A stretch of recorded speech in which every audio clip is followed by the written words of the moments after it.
What up, y'all? I am back for another video. We are continuing on with our Bond series, and I'm happy that we're finally here. We're starting a new era Bond. In my opinion, arguably my Bond. Like, I love Connery. He's my favorite, but Pierce Brosnan was Bond when I was pretty much born. Because Tomorrow Never Dies comes out like a couple years after this, so I was a year old when that one came out. You got Tomorrow Never, World Is Not Enough, and then I remember seeing Die Another Day in theaters. So Sean Connery is my favorite Bond, but Brosnan was Bond during pretty much the height of when I was really, really into fucking Bond. It Pierce Brosnan was him. He was the Bond at the time.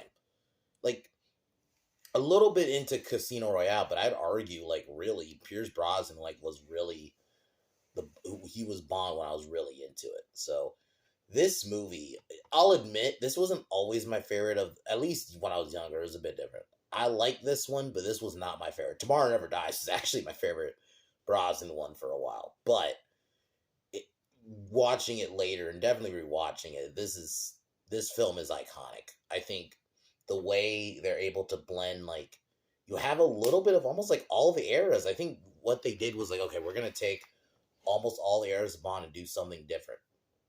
Brosnan, I think, had all, like, he had the suaveness of Connery. He had like the action aspect of both Dalton and Moore, in my opinion. So it's like they were able to he felt like a mix of all the eras, but in a really good way. He played it so well. Like, I mean, even in just this movie, Brosnan, like the moment we see him in that opening sequence is so good. I love Alex Trevelyan. We get the reveal, that's Sean Bean's character. You think he's Bond's friend, and then we get the reveal that he's actually the villain. I thought he was great. I like it they took him a bit more serious. Don't get me wrong, I like the shark tanks and stuff, but I kind of like that they didn't do that in this. The film took itself pretty much seriously. Like, they did it because it's late 90s, mid 90s now. So it's like, okay, we got to do the action, but we got to still have a solid story, a serious story. And we had a legit villain with Sean Bean. I thought he fucking killed him. He's one of my favorite Bond villains. He's not, he's not up there with like Goldfinger, or Blofeld even, but I really liked him. I thought his arc with every scene he had with Bond specifically was just great. Xena, as one of the other villains, Famke Janssen, I just gotta say, man, was she fucking smoke show in this movie. But not just that, she was a fucking crazy ass bitch. She was a crazy bitch in this movie, but it's still like, goddamn. I thought she was great. Natalia was a decent Bond girl. I actually like that I'm cool with normally Bond girls being like another agent. I kind of like that they didn't, or even an assassin, but I kind of like that they didn't do that in this, that she's just a programmer. And that, because she's good with tech, that's why the bad guys want her. Simple plot. But relatively, the plot is, basically, in 1986, we get that awesome opening scene with Bond and Bean. He ends up getting killed, or you think he gets killed. I'll spoil it. You think he gets killed, but find out that he wants the Goldeneye, which is this weapon that can I like it. They explain what the weapon is, but not in an overly complex way. We get a new M. This is the M I basically grew up with, Judi Dench. I thought she was great. Like, the moment you see her, you just kind of, okay, she's the new M. And she delivers in that whole scene. So Bond is assigned to go to Russia. It's in Russia. It's a simple setting. Not I'm cool with Bond films that have multiple settings, but I kind of like that it's simple. It's just Russia. And then he learns that the Janus gang is run by his former friend who thought he was dead.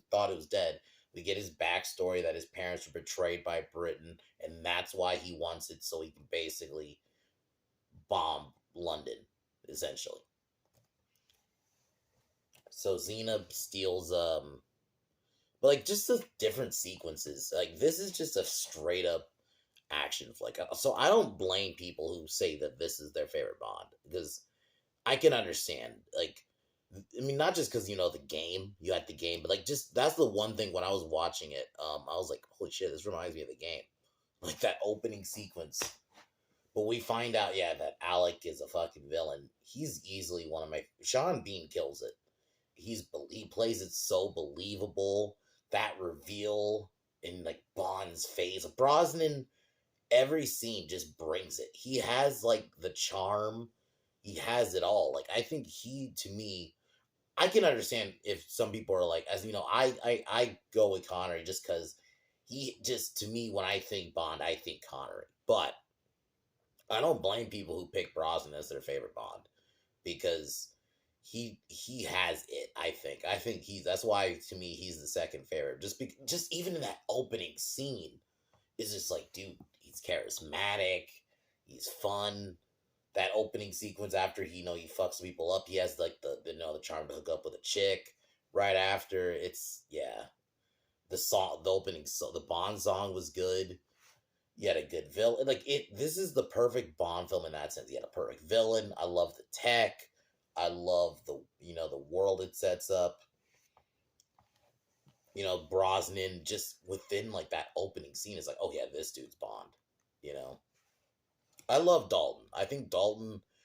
I'm gonna keep saying. I think if he had just maybe a couple more films, I think he would have been a really good Bond. I just think, but Brosnan, man, what do you just that opening sequence, like, dude, yeah, he's Bond. Just that opening sequence alone. But overall, I fucking love this movie. This movie is almost a 10. I'd give it like a 9.5 out of 10, 9.5. This film is damn near close to a 10. Great action. Love the finale. And that scene where fucking Bond ends up killing Trevelyan, and Trevelyan asks Bond like, "Are you killing me for London?" And Bond's like, "No, for me." And fucking drops it. Just like, god damn, it's fucking great. And I love his chemistry with Natalia. It's just a fun Bond flick. To me, like I said, I'll keep saying, I don't blame people who pick this as their favorite Bond movie because this is probably I can see a lot of people saying that this is their first Bond movie. This was in the mid '90s, so like this is a great way to reinvent Bond, but you still had a lot of those classic tropes. Still, you didn't have like Trevelyan didn't have like a fucking Shark Tank, but I understand why. Like by that point in '95, that probably would have been a little cheesy. Like even in the 80s, I feel like you could still get away with it. But by this point, because this wasn't like early '90s, this was like '95. So we're like mid '90s. I feel like people would have kind of found that cheesy. So I'm kind of cool that they didn't do that. So, but I love this one.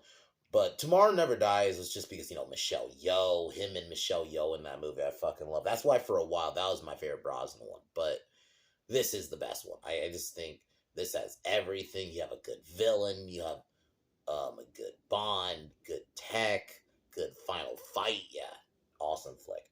So tomorrow I'm gonna be roasting Screen Rant again, talking about their stupid fucking article about Miles. The fact that they're still trying to say you're wrong if you don't think Miles is not Spider-Man, because he's not. Peter is Spider-Man. I've explained this, but I'll go in more. Like I cued the clip of how many times I have to teach you this lesson, old man. Like that's kind of how I'm feeling with Screen Rant.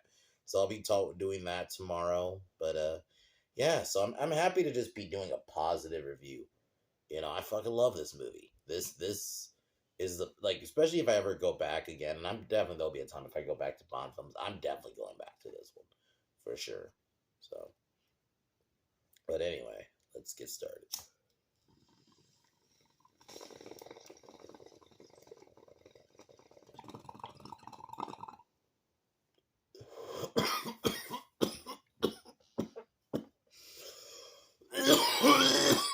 So the film opens with Bond doing a mission in Russia. Him and Trevelyan are trying to steal some from the Russians, but Trevelyan ends up getting caught and executed. Mission goes to shit. Yeah, so I just love this whole opening sequence. This is what sucks that well, I think Trevelyan, I love him as a villain, but it is a little there's a part of me that's like, God, I love their camaraderie in the beginning, and it's like, oh fuck, he's a bad guy. I would have kind of liked to have seen them more as a team, but they're a villain. He's a villain. He was a great villain, so I understand why they did it, but it is just like, God. So we have a time jump now, 9 years later. Um, Xena, who works for the Janus gang, plans to steal a helicopter, like a new helicopter. And I love this opening scene. Even the scene before that, where she fucks this dude to death, basically like fucking squeezes him with her leg. It's fucking crazy because there's even a scene later. I should have talked about this. This is actually, I don't know why I didn't mention this. I'll mention it now. Fuck it. Where Bond like confronts her and like it's like a steam room kind of thing, and then you think they're gonna fuck, and then she's just squeezing. Basically, it starts off like as a sexual thing, and then it turns into a fight, but it's a sexual fight because, like, yeah, dude, it's a fucking funny scene. They couldn't do that now. But in general, yeah, it's a little bit of a meme that basically the way she kills dudes is squeezes them with her legs, but she's actually a pretty good villain. She's smart. She gets away with stealing the plane. Or helicopter, sorry. Still getting away with stealing the helicopter. Looking for the Goldeneye. That's what the Janus gang want. They don't know why. This is where Bond gets brought back. This is where we meet the new point M. This is where we meet Judi Dench kills him, man, as M. She is my M, you know. Don't get me wrong, I like the M from the older movies. I think he's great, but for me, M is Judi Dench. When I think M, it's her. Sorry, it just that's just, her dynamic with Pierce was always fucking great. Like every fucking film was just always great. So, but I like that you still have the same Q. At least in this one, I don't remember if he comes back in like Tomorrow Never Dies or World Is Not Enough, but at least in this one he comes back. So it was cool to see the same actor. You still have that same format as like the older films. It's just, updated a bit. So I guess I'll jump ahead. Bond finds out that the leader of the Janus gang is Alec Trevelyan, that he faked his death, and that his real lineage is that London or England sold out his parents, turned on his parents to the Russians, and that's why he wants revenge on them. He's so good. Alec, that whole reveal, man, was so great, and his dynamic with Brosnan is so good because Brosnan's reaction was perfect because because in the film you could even just a little bit you saw them, they felt like best friends, and it's like, God damn, man. And they want programmer Natalia, sorry, to program the Goldeneye, which he wants to use to bomb London. Which is something simple. I like that. Don't get me wrong. I love the over the top, like take over the world kind of plans in the older movies. But I'm kind of cool with this. I do like them sometimes just simple. He wants to bomb London for a personal vendetta. Simple. Nothing crazy. Nothing over the top. Just simple.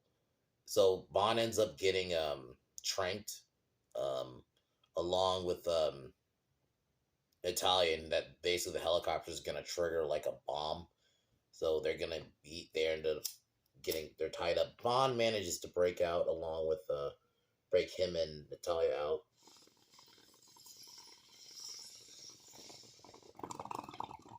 But then they get arrested by the Russians.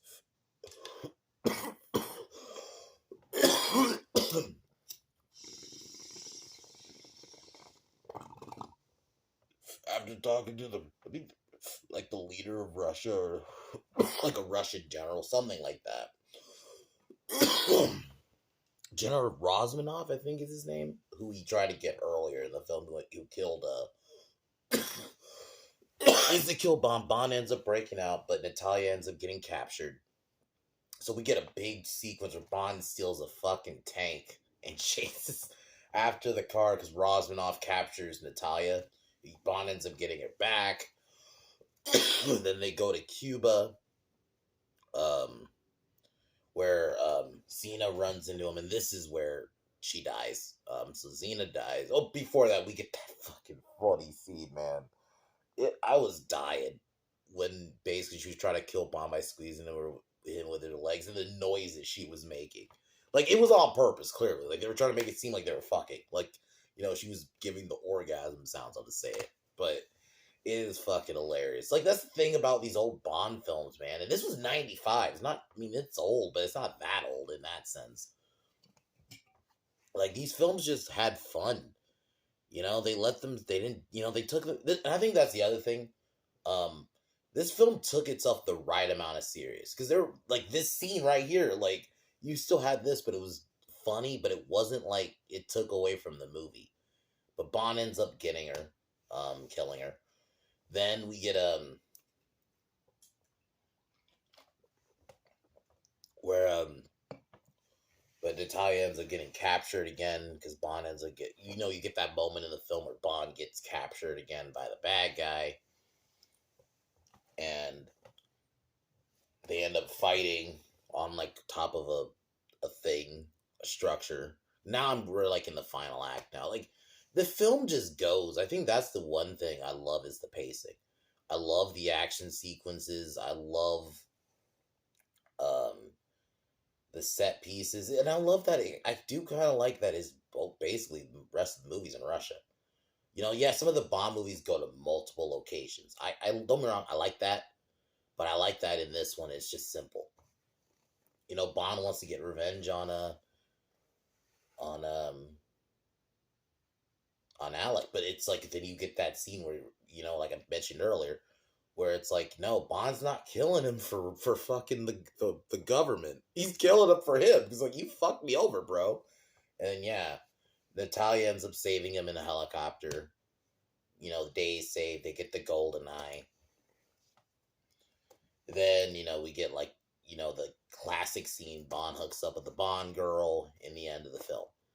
I love it. I love this film. To me, this is I put it in like my top 4 Bond films. This is easily up there. If I were to do top 5, like top 5 in general, this would be like number 3 or 4. Like, this is such a good one. The action, the characters.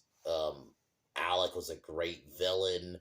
I love the change. The change up a bit of tone. Like, it is a bit more serious, but you still have that goofy stuff, like that scene with, like I told you, we'll talk about with Xena, or you still have that over the top action a little bit, but it does take itself a bit seriously in that sense. Bond wants revenge, a little. It's a little bit like he got fucked over by his friend he thought died. That for like just a mental state that could fuck with you. So it's like to see, I could understand wanting revenge. So yeah, and yeah, right. This is another film where Sean Bean dies, but yeah, this is a great one.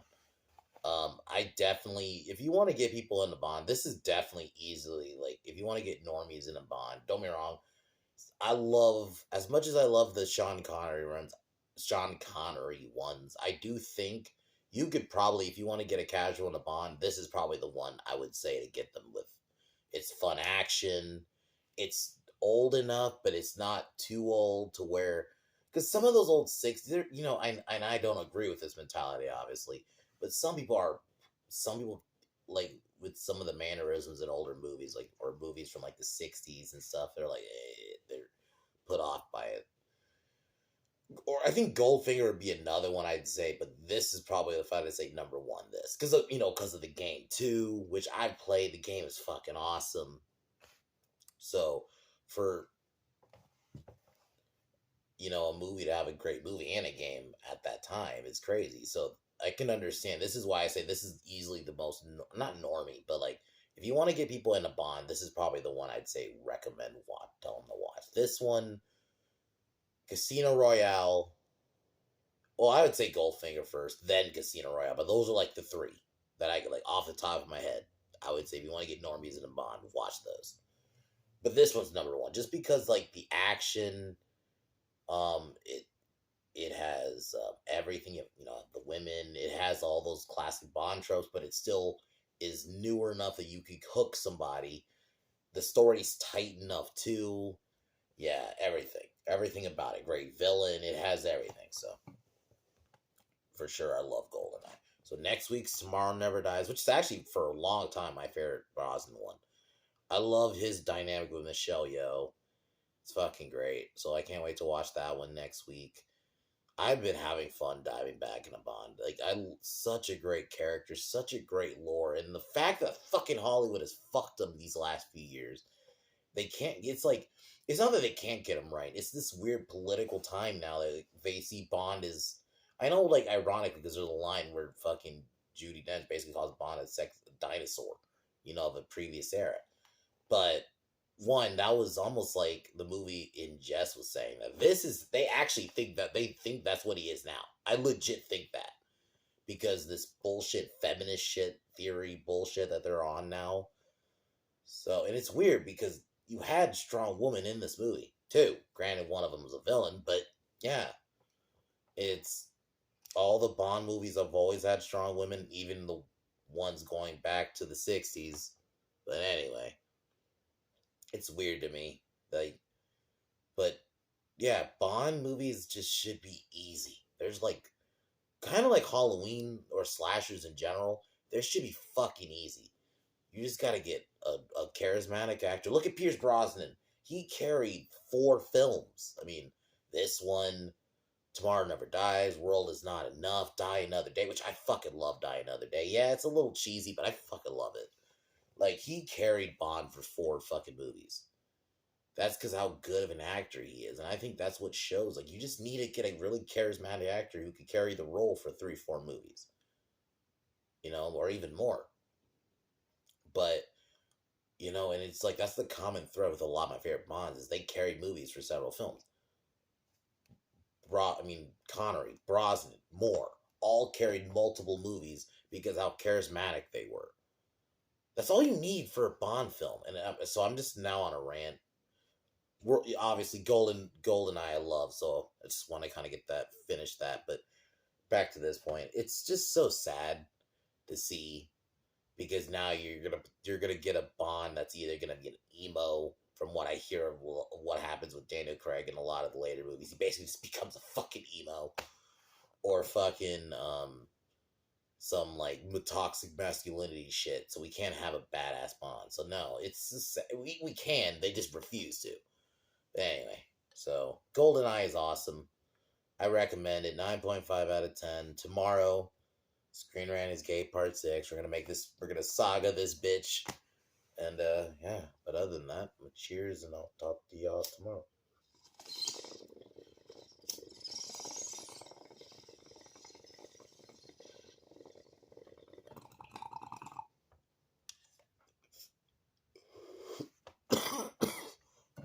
But I'll talk to y'all tomorrow.